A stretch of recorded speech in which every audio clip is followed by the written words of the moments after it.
2,000 taon ang nakalipas ay may isang lalaki daw ang pumaslang sa mga bansa at maging ng ilang mga Diyos, kaya tinawag itong Demon King. At sa kasalukuyan ay bali-balita na malapit na itong ma-reincarnate. Isang araw sa Demon King Academy ay naglalakad si Misha na binangga ng isang estudyante kaya nahulog ang sulat, na pinulot naman ng isang lalaki upang ibigay sa dalaga. Sabay silang naglakad ng lalaking nakilala, nang may isang asungot ang nagyayabang gamit ang apoy na kakayahan nito, pero sa isang ihip lang ng bida ay naglaho. Gamit ang magic words ng bida ay hindi na nakagalaw si Boy Yabang, at napansin naman ni Misha na kakaiba ang lalaki. Sinabi naman ng Quago na sa entrance exam daw ay may 5 lang na mananalo, na siyang makakapasok sa Demon King Academy. Nagsimula ang exam, at nakita niya ulit si Boy Yabang na malakas mang trash talk na ipinagyabang pa ang armor niyang kumikinang at ang espadang nag-aapoy. Sumugod siya pero sa isang ihip ay namatay ang apoy kaya natigilan, saka sinabi ng bida na peke ang espadang hawak niya. Kaya nagbigay ng partida ang bida na hindi daw siya gagamit ng magic words at hindi din gagalaw. Nagsimula na namang mang trash talk si Asungot nang bigla siyang magregla dahil lang sa tunog ng puso ng bida hanggang sa tuluyan na itong napaluhod. Subalit dahil matigas ang ulo ay pinaglaho ito ng bida sa isang pitik lang ng daliri. Subalit binuhay niya ulit, na ipinagtaka ng mga manunood. At dahil wala talagang kadala-dala si Makong ay pinatay niya ito at binuhay ng bida ng paulit-ulit na siyang ikinatakot ng mga manunood. At di kalaunan ay sumuko na rin ito. Sumunod naman ay sinukat nila ang mga kapangyarihan gamit ang kristal. Si Misha ay merong 100,000 na power, pero nang sumalang na ang bida ay nawasak ang kristal. Sumunod naman ang patalinuhan, at matagumpay na nasagot ng bida pati na rin ni Misha ang lahat ng mga tanong. Paglabas ay naghihintay si Misha, nang magyaya ang bida na magpunta sa bahay nila para doon na maghapunan. Kaya gumamit sila ng teleportation magic na ngayon lang naranasan ng babae. Labis na natuwa ang nanay ng bida dahil 1 buwang gulang pa lang pala ang bida subalit kaagad na nakapasa sa pagsusulit. Kaya nagulat ang nanay nang makita na nagdala na siya ng babae gayong 1-month-old pa lang daw ang anak. Pero ikinatuwa ito ng tatay niya. Sabay-sabay silang naghapunan, nang maintriga sila ng nanay ng bida tungkol sa relasyon ng dalawa, kahit kakakilala pa lang. Hinatid ng bida si Misha subalit habang naglalakad sa park ay natrap sila ng creation magic, dahil ito pala ang kuya ni Zepace kanina na nakalaban ng bida. Dumating muli si Asungot para mang trash talk, kaya pati ang sariling kuya nito ay nainis at binigyan siya ng leksyon. Pagkatapos ay naglabas ng kapangyarihan ng kalaban maging ang mga tauhan nito, subalit sa pamamagitan lang ng mga mata ay nagawang makontrol ng bida ang mga kapangyarihan nila na sumabog sa mga sarili. Kaya sumakit ang kamay ng Makong kakasalsal. Pero hindi pa ito natauhan dahil gumamit pa ng pinagbabawal na mahika. Umatake ito at nayanig ang paligid, subalit hindi man lang nagalusan ng bida sa atake.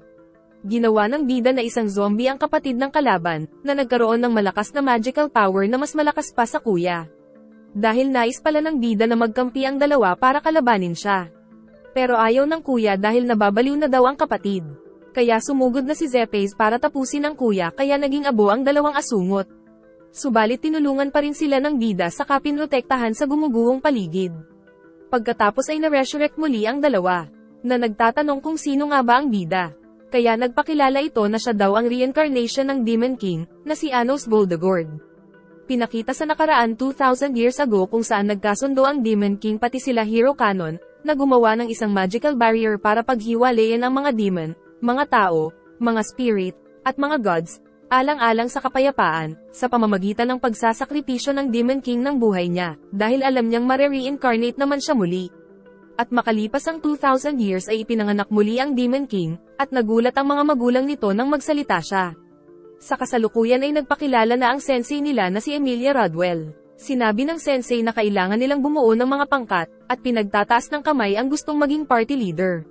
Ngunit nang magtaas ng kamay ang bida ay sinabi ng sensei na hindi na maaaring maging leader ang mga may white uniform dahil wala daw silang dugo ng demon royalty. Kaya pinatunayan ng bida na kahit hybrid ang dugo ng pamilyang pinagmulan niya ay kaya niyang makipagsabayan. At nang magsimulang pumili ang mga estudyante ng team ay walang may gustong sumali sa party ni Anos kundi ang kaibigan niyang si Misha.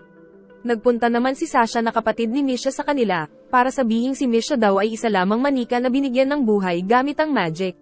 Dahil sa pang-iinsulto sa kapatid ay nagkainitan ang dalawa, kaya gumamit si Sasha ng Demon Eyes of Destruction subalit baliwala sa bida. At sa huli ay natakot ang dalaga dahil hindi niya inaasahan na mas malakas sa kanya si Anos. Pagkatapos ay niyaya na lang ni Anos na sumali sa team niya si Sasha pero ayaw nito. Pero nang uwian na ay anabangan sila ni Sasha dahil gusto nitong makipagduelo. Kapag nanalo ang bida ay sasali na daw si Sasha sa team niya, pero kung mananalo si Sasha ay gagawin niyang alila si Anos. Bago magsimula ay gumawa sila ng kontrata gamit ang magic. Ayon kay Misha ay guardian ng class niya, kaya niyang gumawa ng mga pananggalang. Pero dahil dalawa lang sila ay inutusan siya ni Anos na gumawa ng 3 nito na mukhang kastilyo, para isipin ng kalaban na dalawa dito ay trap. Ang strategy ni Sasha ay ang basagin kaagad mula sa malayo ang mga nilikha ni Misha, subalit nagulat sila nang makita na sumugod si Anos mula sa harapan. At nagulat din sila dahil naririnig pala sila ng bida. Kumpiyansa si Sasha na matibay ang base nila, subalit napansin ng bida na magic power lang ang depensa nito kaya binuhat niya ang kastilyo gamit lang ang physical power. Pagkatapos ay hinagis sa ere tapos pinaikot-ikot kagaya ng pagpapaikot sa iyo ng jowa mo, saka hinagis sa malayo kaya nagkalasog-lasog ang base nila. At dahil desperada na si Sasha ay pinilit niya ang mga member na gumamit sila ng mapaminsalang magic. At sa pangunguna nito ay gumawa sila ng malaking kanya na tinira sa bida. Subalit nagawa itong mapaglaho ni Anos, at tumagos pa ang magic nito kaya gumawa ng depensa sila Sasha, pero isa-isa itong nabasag hanggang sa tumama sa kanila. At dahil nanalo ang bida ay kasapi na ngayon sa party niya si Sasha. Pero pinagbantaan siya nitong magpapalakas at papaslangin siya balang araw. Pero kinilig naman ito nang sabihin ng bida na nagagandahan daw siya sa mga mata ni Sasha. Kaya naman pag-uwi ay isinama niya rin sa bahay maging si Sasha na inisip ng mga magulang niyang bride number 2 daw. Pagkatapos ay sabay-sabay silang naghapunan. Sinamahan sila ng bida pauwi, nang makitang nagkabati na ang magkapatid saka pinadalhan pa sila ng bida ng pasalubong. Kinabukasan ay sinabi ng sensei nila na magpupunta daw doon si Ivy's Necron na isa sa 7 Elder Demon Emperor para magturo ng fusion magic. Binati ni Anos ang elder dahil muli silang nagkita, at ikinatakot naman ng mga estudyante pati ng sensei nila ang ginawa ng bida. Subalit hindi nito maalala si Anos kaya sinubukan niyang ibalik ang alaala ng elder pero hindi pa rin siya maalala. Pagkatapos magturo ni Ivy's ay kinausap siya ng bida, at kaya pala hindi siya maalala ni Ivy's ay dahil sa may nagbago sa pangalan ni Anos sa kasaysayan at may nagbura sa alaala ng elder. At hanggat hindi pa nalalaman ng bida kung sino ang nagbura ng alaala ni Ivy's ay hindi pa ito lubusang maniniwala na si Anos ang reincarnation ng Demon King of Tyranny. Sa labas ay nakita nilang tuluyan na talagang iniwan ni Sasha ang dating mga member niya para sumama sa grupo ng bida. Pagkatapos ay nagkaroon sila ng isang pagsusulit kung saan kailangan nilang mangolekta ng mga mahalagang gamit mula sa Demon Palace. Nagmamadali ang ibang estudyante pero relax lang ang bida dahil balak daw niyang kunin ang baston sa pinakababang parte ng palasyo para makakuha ng perfect score. Pagpasok nila ay nakitang napaslang na ng mga nauna ang mga halimaw, hanggang sa makarating sila sa isang dead end. Nalaman ng bida na may sikretong lagusan. Nakarating sila sa isang malawak na lugar nang mapansin ng bida na medyo nagbago ang itsura nito. Nakakita sila ng malaking pinto na nababalutan ng magic power, kaya ginamitan ito ng physical power ng bida. At sa loob ay nakita ang baston. Niyaya naman ng bida si Misha sa treasure room, para mamili ng regalo kay Sasha sa kaarawan nito. At ang napili niya ay ang kapa ng phoenix na may kapangyarihan ng apoy. Ikinatuwa ni Sasha ang regalo, saka lumabas muna ang bida dahil isusuot daw ito ni Sasha. Subalit pagbalik ng bida ay hindi inaasahang niloloko lang pala sila ni Sasha dahil sinaksak nito ang kapatid. Dahil gusto niyang siya lang ang makakuha ng perfect score sa pagsusulit. Tatakas sana si Sasha subalit napigilan siya ni Anos, saka sinabi ng bida na kanina niya pa daw pinapagaling si Misha. Dahil dito ay ginamit ni Sasha ang Demon Eyes, pero walang-wala ito sa original Demon Eyes ng bida. Pero pinigilan naman siya ni Misha na saktan ng kapatid. Kaya tumakbo ito dala ang baston. Ibinunyag naman ni Misha na malapit na rin ang kaarawan niya, at pagkatapos nito ay maglalaho na siya dahil hindi daw talaga siya nag-e-exist sa mundo. Kaya nalaman ng bida na si Misha ay nanggaling lang sa katauhan ni Sasha, na maaaring kagagawan daw ni Ivy's Necron. Dagdag pa ng bida na ang spell na ginamit sa kanila ay di kalaunang maglalaho din dahil magiging isa muli sila Sasha at Misha. Subalit gusto pa daw sanang mabuhay ni Misha sa mundo, kahit na hindi siya pinapansin ng mga tao dahil alam nila na isa lamang siyang produkto ng mahika na di kalaunan ay maglalaho din. Dahil sa mga nalaman ay naisip ni Anos na pagbigyan ng kahilingan ni Misha, pero kailangan daw muna nilang pigilan si Sasha. Naagad naman nilang nahanap dahil nakakapag-teleport ang bida. Merong gustong itanong si Misha pero ayaw sagutin ng kapatid, at sa halip ay nais ulit makipagduelo kay Anos, sa pamamagitan ng pag-summon ng magic circle gamit ang baston. At kapag hindi daw ito nakontrol ng bida ay panalo si Sasha sa duelo. Pinatulan ito ni Anos kaya pinabayaan niya na gumawa ng magic circle si Sasha. Subalit walang hirap na nagawa ng bida ang hamon niya. Kaya naman kinausap na ni Sasha ang kapatid, at pinakitang nais pala ni Sasha na isakripisyo ang buhay niya, para si Misha ang maging original at siya ang maglaho. Ngunit para magtagumpay ang magic ay kailangang kamuhiin siya ng kapatid, kaya naman ito ang dahilan kaya palagi niyang inaaway si Misha. Kaya naman sinimulan na niya ang ritual, pero hindi ito gumana dahil hindi pa rin galit sa kanya si Misha. Kaya naman nagmakaawa si Sasha na kamuhiin siya na kapatid para magtagumpay sa gusto nitong mangyari. Pero giit ng bida na wala na daw kailangan magsakripisyo dahil magagawa niyang iligtas ang dalawa. Nagsimula na ng ritual si Anos, subalit biglang lumabas si Ivis at pinaslang ang bida. Dahil giit ni Ivis na ang dalawang babae daw ang gagamitin nila sa ritual para ma-reincarnate ang Demon King. Pero nagising si Anos at tinira ng apoy si Ivis dahil si Anos ang tunay na Demon King. Hinugot niya ang espada sa kabinato sa mukha ni Ivis na tumama sa pader. Pagkatapos ay nagpatuloy siya sa ritual para sa dalawa, nang mapunta sila sa ibang dimension at nagpakita ang isang guardian god of time. Na ayaw silang payagan sa nais gawin ng bida. Kaya kinuha nito si Ivis at pinagaling, pagkatapos ay pinagkalooban ng malakas na kapangyarihan para tapusin ang bida. Umatake si Anos pero nagawa ni Ivis na mapahinto ang oras, at nang umatake naman ang kalaban ay nagsummon ng shield ang bida. Nagpatuloy ang pag-atake hanggang sa mabasak ang mga shield ni Anos, at magawa muli ni Ivis na mapaslang ang bida. Subalit kinalabit siya nito dahil muling nabuhay. Dahil dito ay napilitan si Ivis na pahintuin ang oras, pero wala rin itong epekto sa tunay na Demon King. Kaya umatake ang Elder subalit lahat ng atake ay nagagawang masalag ng bida. Pagkatapos ay pinakilos din ni Anos ang magkapatid kahit na pinatigil ni Ivis ang oras. At dahil naniwala na ang dalawang dalagita sa bida ay nagsimula na ang ritual para paghiwalayin ng tuluyan ng mga kaluluwa nila. Na natunghayan mismo ng Elder kaya hindi siya makapaniwala. Nagseryoso na ang bida sa laban nila ni Ivis kaya kinuha nito ang espada, at nawasak ang kapangyarihan ng Elder.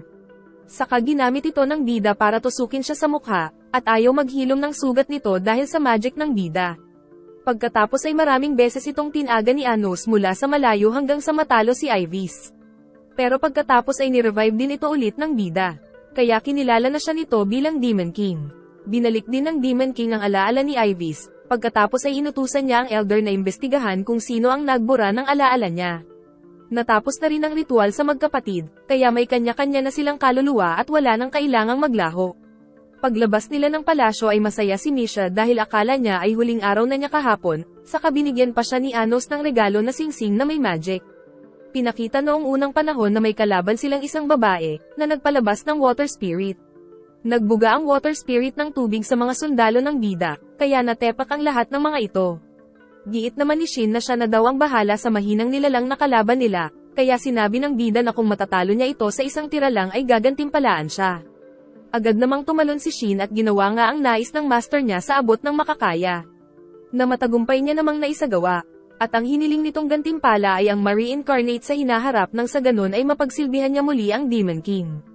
Dumating si Hero Canon, na napag-usapan nilang kahit ilang beses daw nilang patayin ay nabubuhay lang muli. Pagkatapos ay naglaban sila ng Demon King. Sa kasalukuyan ay nag-announce ang sensei na may bagong transfer student daw na may pure royal blood. At dagdag pa nito na ang baston na nakuha nila Anos ay nanakaw daw kaya naman binigyan lang sila ng 70 points hanggat hindi pa ito nababawi. Kaya nagalit si Sasha pero hindi pa rin nagbago ang desisyon ng sensei. Kaya naman inaasar na sila ng ibang kaklase. Nagkakaroon pa ng kaunting diskusyon tungkol sa karapatan ng mga may dugong hybrid laban sa mga pure royal blood. Kaya naman kinuha ito ng bida mula sa katawan ng isang kaklase, pagkatapos ay ibinigay sa sensei. Pagkatapos ng klase ay nagpasalamat si Misa sa pagtatanggol sa kanya ng bida, nang mapag-usapan nila ang tungkol sa isinusulong nitong Unitarians na layuning magkaroon ng pagkakapantay-pantay ang mga pure royal blood at mga hybrid. Dagdag pa ni Misa na naniniwala daw silang si Anos ay ang reincarnation ng Demon King, saka may kakampi din daw silang isa sa 7 Elder Demon Emperor. Dinala sila ni Misa sa headquarters ng Anos Fan Union. Kaya kinagiliwan ng mga member ang ating bida doon. Doon ay merong estatwa ang bida sa kalibro na nakita ni Sasha. Inaasahan ng grupo na balang araw ay magkakaroon na ng sapat na karapatan ng mga hybrid, kaya naman nais nilang sumali sa grupo nila si Anos para tulungan sila. Ngunit sinabi sa kanila ng bida na susubukan niya daw muna kung determinado talaga ang grupo. Sa Magic Sword Tournament ay kailangan nilang mahugat ang espadang nanghihigop ng magic power. At kung sino ang makakagawa nito ay sila lang ang makakasali sa tournament na susunayin naman nila Gaius at Idol. Akala ni Sasha ay hindi din kayang hugatin ng bida ang espada kaya pinakitaan niya ang dalaga. At nang mahugat ito ni Anos ay sinabi ni Gaius na siya daw ang haharap sa bida. Nang dumating naman ang transfer student na si Rey na nahugot din ang espada. Agad itong kinalaban ni Idol pero agad niya ring natalo. At maging ang bida ay pinabagsak din si Gaius. Pagbalik sa silid ay nais ni Rey na maging kasapi ng team ni Anos, pero kontra dito ang sensei dahil may kakayahan daw maging leader si Rey.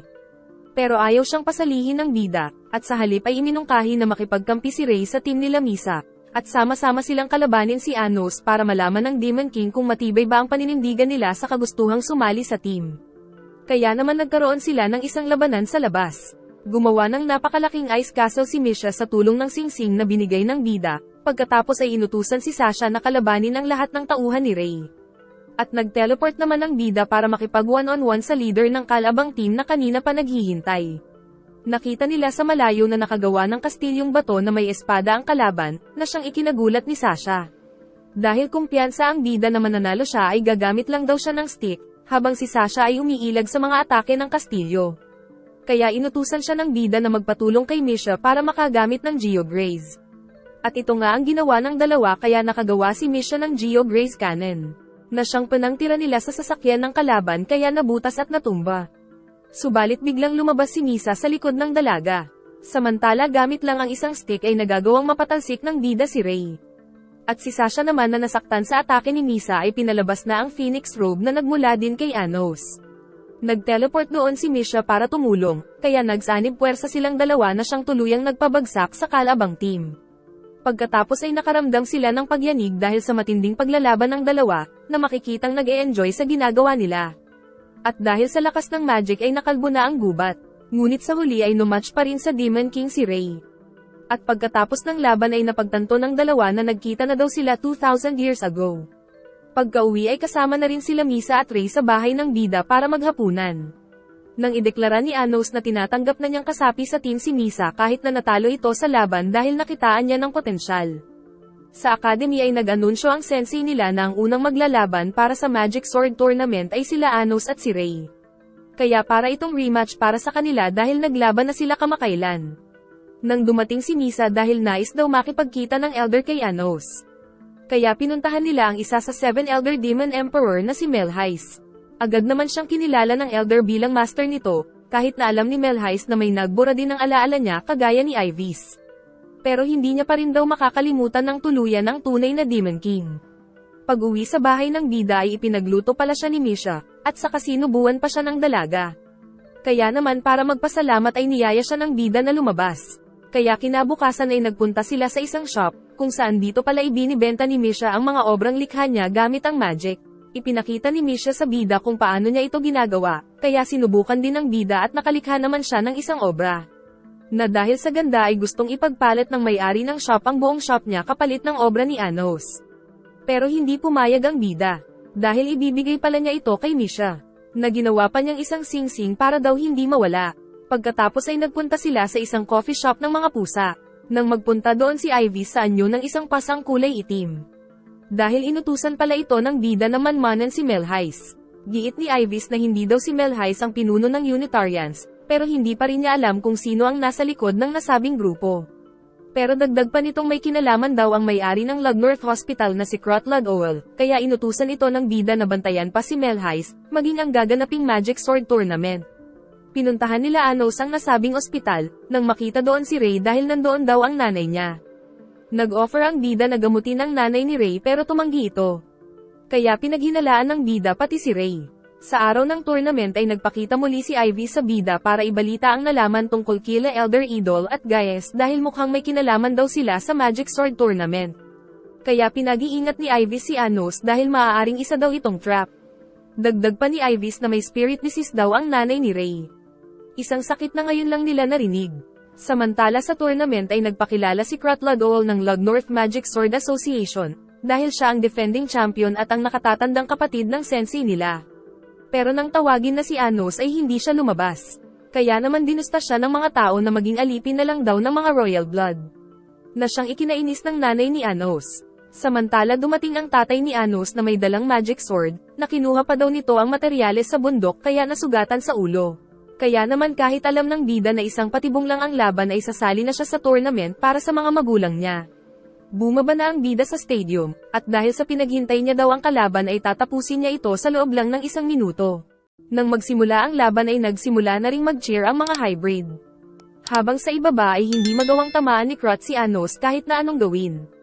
Kaya gumamit ito ng water magic pero baliwala sa bida. At nang umatake na si Anos ay ginawa nitong punching bag ang katawan ng kawawang Crot hanggang sa mabasag ang espada nito. Kaya nanalo ang ating bida gamit lang ang espadang likha ng tatay nito. Subalit naiinis ang sensei nila sa pagkatalo ng kuya. Pagkatapos ay nakita nila sa lobby na nanalo din si Ray sa laban. Ngunit nalaman nilang sumapi pala si Ray sa Log North Association kapalit ng salapi. Kaya sinabi ni Ray na hindi na daw sila pwedeng maging magkaibigan, kaya nagkainitan ang dalawa sa lobby. Subalit nalaman ng bida na bina-blackmail pala si Ray gamit ang magic na sisira sa puso nito kung hindi susundin ang kalaban. Nagawa ulit manalo ng bida sa laban kaya papunta na siya sa finals. At dahil kailangan ng magpahinga ng bida ay kinuha muna ng nanay ang sword niya. Nagpunta sila Anos sa nanay ni Ray na si Sheila na isa palang half-demon half-spirit na tulad ni Misa, nang makitang nag-aagaw buhay na pala ito. Nagising naman si Sheila at sinabing nakipagkontrata daw si Ray sa Log North Association kapalit ng pagpapagamot niya. Kaya naisip ng bida na pagalingin si Sheila para makalaya si Ray sa kontrata.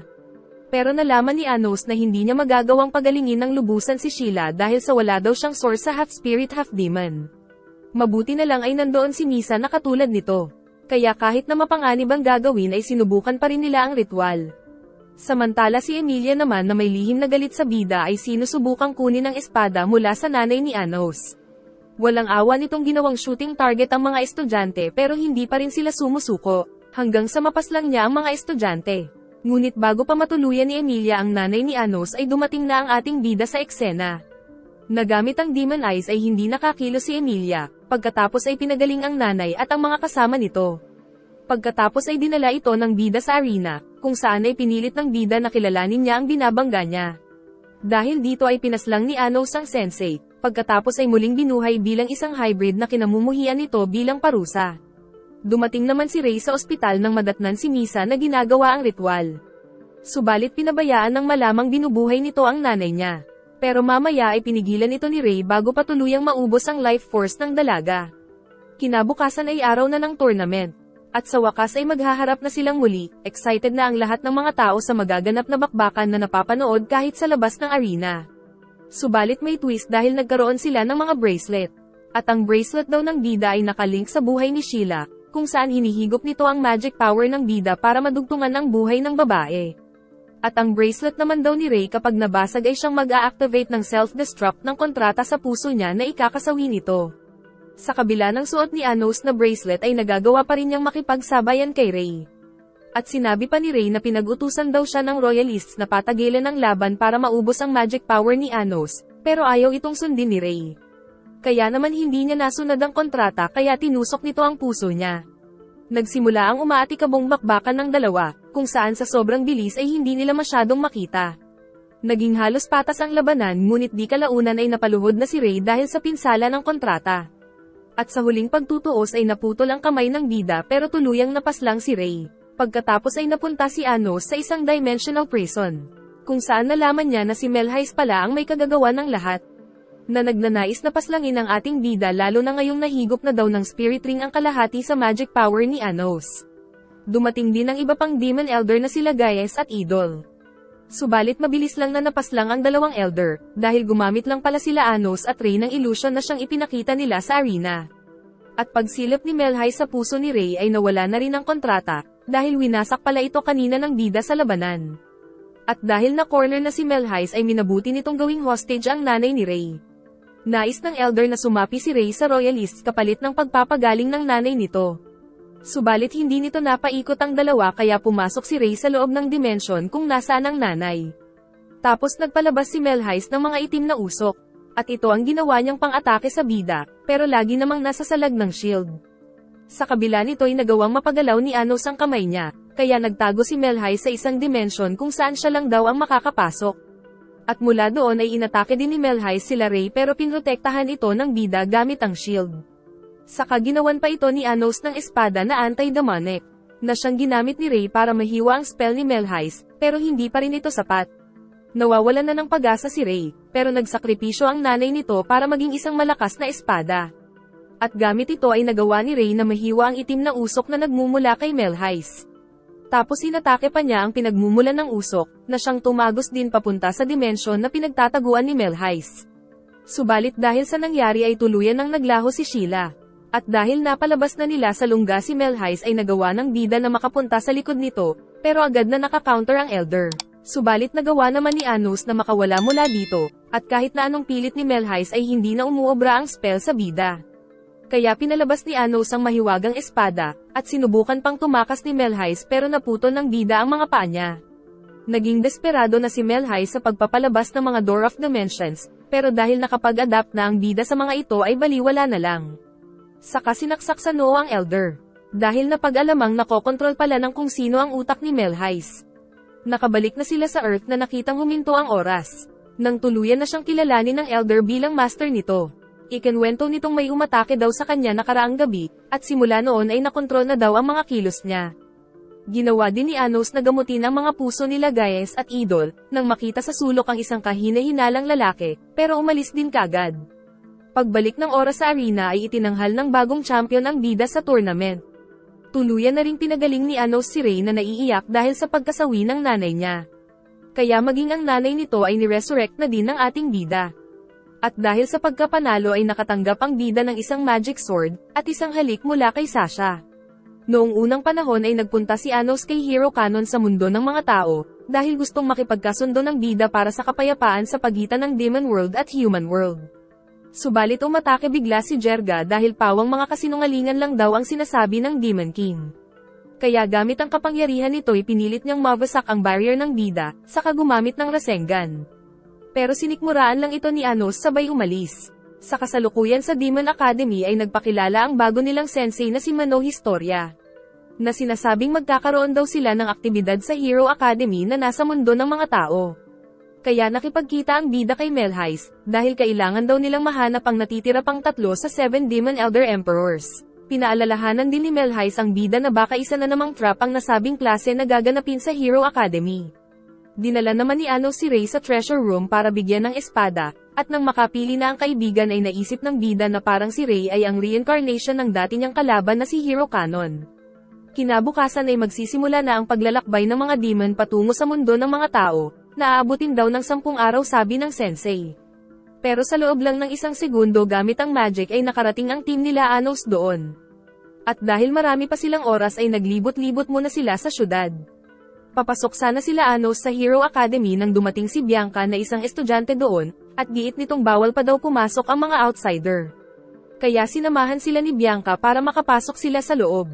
At doon ay nalaman nila na minanipula din pala ni Avos del Havia ang nakasulat sa mga libro tungkol sa tunay na nangyari 2,000 years ago. At habang nag-uusap sila ay umapagbigla sila Ledriano at Laos, na nagpakilalang mga reincarnation daw ni Hero Canon. Pero hindi sila pinaniwalaan ng bida. Kaya umatake si Laos subalit wala din palang kwenta.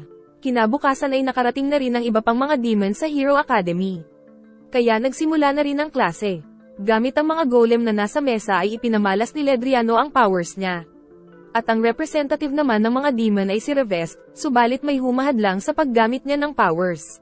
Dahil ayon kay Anos ay ginamitan ito ng mga tao ng barrier pangontra sa demon magic. Tapos sa isang pitik ng bida ay naging isang nakakatakot na giant daga at giant halaman ang mga subject. Saka nagawa niya rin na mapalabas ang Holy Sword. Kaya naisip ng mga tao na si Anos ay ang reincarnation ng Demon King, subalit nagagalit ang ibang demon dahil isang hybrid lang daw si Anos at hindi pure demon blood. Kinagabihan ay nagpunta sila sa isang festival na nakita sila Ray at Misa na nagde-date. At dahil magaling si Ray pumana ay nanalo sila ng kwintas. Kinabukasan ay sa isang lawa naganap ang klase, na may mga kastilyo at kuweba sa ilalim. At dito ay nagkainitan pa ang mga pure blood demon at mga hybrid demon kung sino ang sasali sa paligsahan. At napagpasyahan nilang si Revest na naman ang sasali, na nakagawa ng malaking kastilyo sa ilalim ng tubig. Subalit nag-report ang mga kasama kay Revest na hindi daw gumagana ang magic nila sa lugar. Kaya naman inubos nila Laos ang mga tauhan ni Revest. Dahil nakita nila Anos na may holy water pala sa tubig kaya nanghihina doon ang mga demon. Nang makitang papalapit na ang mga tao sa base ay umatake sila Revest. Subalit baliwala lang ito saka gumawa pa ng tatsulok na nanghihigop ng magic power ng mga demon. Hanggang sa matunghayan nila sa screen kung paano talunin ng mga tao ang mga demon. Napansin din ni Mino Sensei na dinaraya sila ng mga tao. Kaya nakialam na si Anos para iligtas ang mga demon na natalo sa paligsahan. At hindi din mapagaling ng Sensei si Revest dahil nasugatan daw ito ng holy magic. Pero nagawa pa rin itong mapagaling ng bida.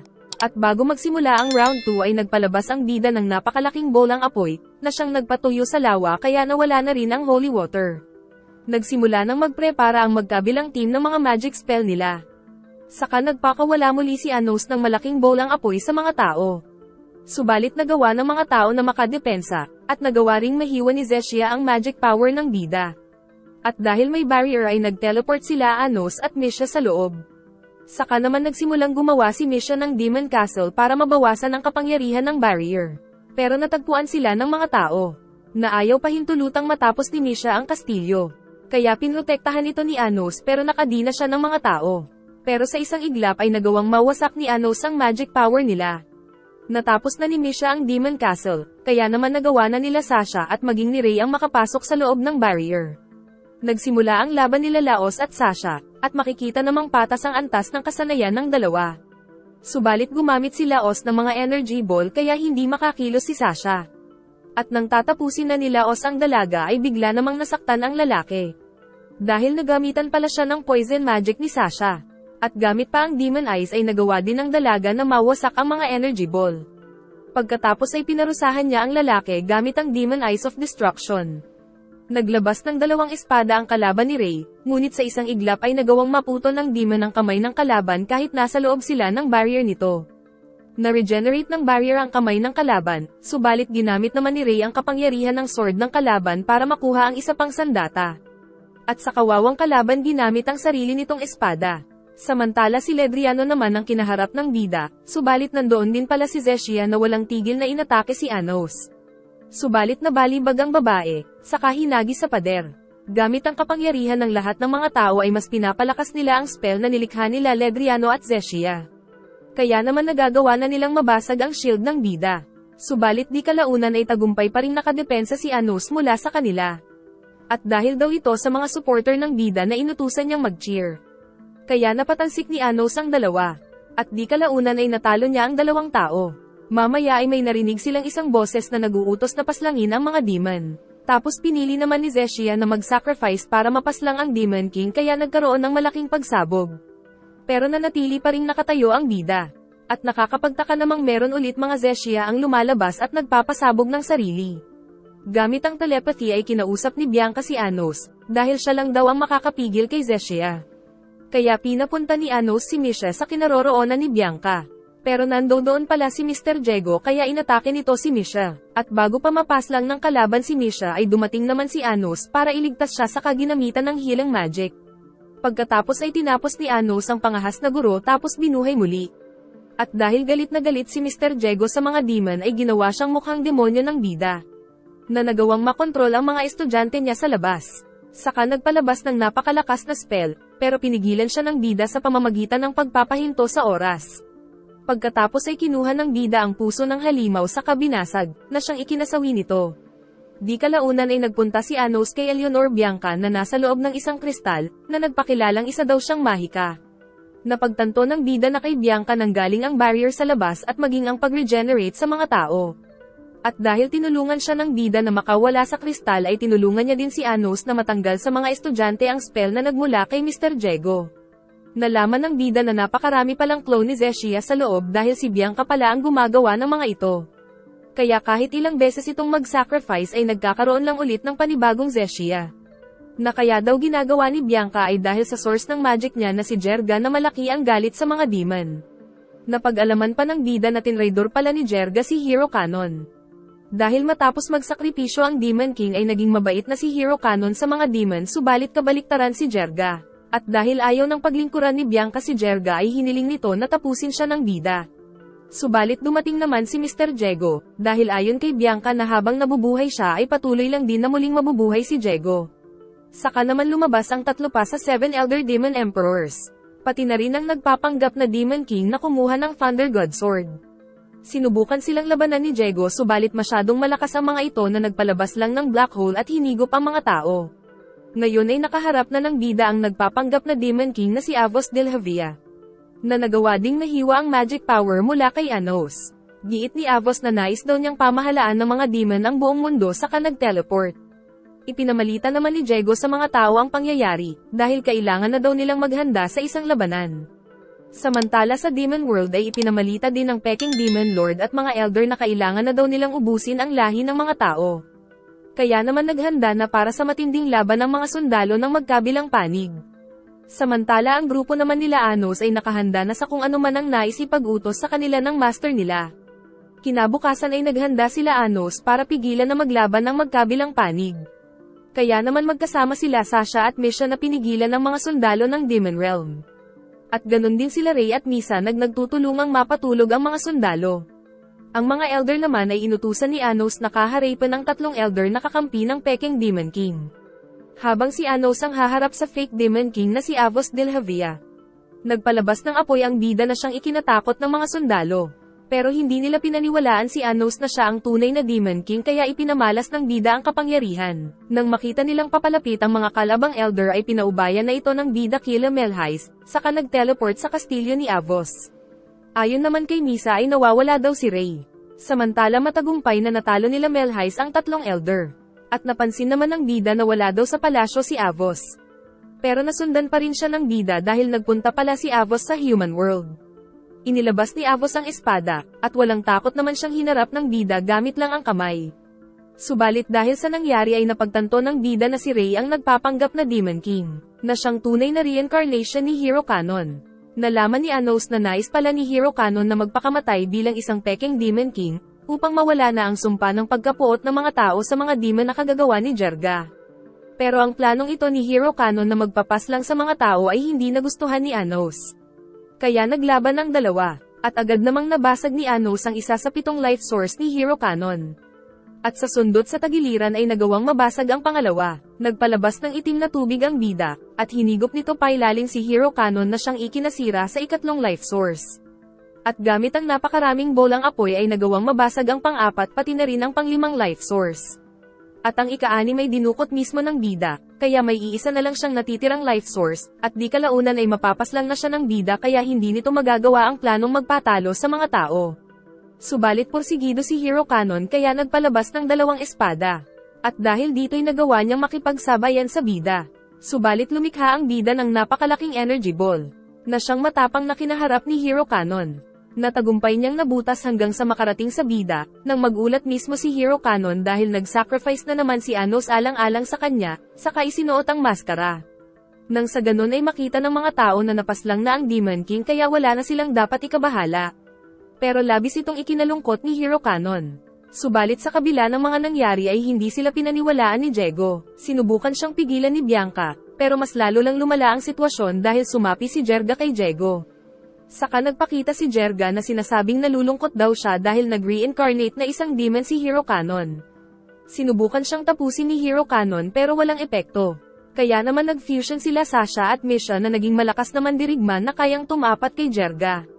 Subalit inutusan ni Jerga na mag-self-destruct ang mga Zeshia clones, pero pinigilan ito ng powers nila Sasha. Saka tumulong din sila Ray at Misa na pigilan ang mga clones gamit ang magic ng tubig. Subalit dahil napakarami ng mga Zeshia clones ay nahihirapan na sila Sasha. Kaya sabay-sabay na nag-self-destruct ang mga ito sa kalangitan at nagkaroon ng napakalakas na pagsabog. Subalit sa pag-aakalang natapos na ang lahat, ay saka naman nagbalik ang ating bida na pinigilan ng pagsabog. Dahil dito ay kinolekta ni Jerga ang lahat ng magic power ng mga tao. Kaya nakapag-transform ito na parang Gundam. Pero maging si Hero Canon ay inatake si Jerga. Gumamit ng laser si Jerga na tinamaan si Hero Canon. Habang ang bida naman ay kinadina ang kalaban sa kasinunog, pero nakagamit pa rin ng laser at napasabog ang bida. Dahil dito inutusan ni Anos na mag-cheer sa kanya ang fan union. Kaya nagkaroon siya ng napakalakas na magic power. Nagpalabas ng napakaraming espada sa langit si Jerga na pinaulan sa kalupaan, kaya pinrotektahan ni Bianca ang mga sundalo ng mga demon at mga tao. Nakalikha din ang fan union ng isang kastilyo kung saan dito nagtago ang mga sundalo mapa demon man o mapa tao, na siyang pinrotektahan ni Melhais mula sa mga espada. Saka hindi na rin makagalaw si Jerga dahil sa matinding magic power ni Anos. Kaya nagkaroon ng pagkakataon si Hero Canon na mahiwa ang mga paa nito. Pagkatapos ay nagsanib puwersa ang magkaibigan na kinaharap ang malaking shield ni Jerga. Natagumpay nilang nabasag hanggang sa matusok sa noo ang kalaban at nagkaroon ng malaking pagsabog. Pagkatapos ay lumapit ang magkapatid dahil namimiss na nila ang bida. Samantalang si Hero Canon ay bumalik na rin kay Misa. Tapos ginawa din ni Anos na sarili niyang magic si Bianca para hindi na ito maabuso. Dito na nagtatapos ang napakagandang kwento mga lodi.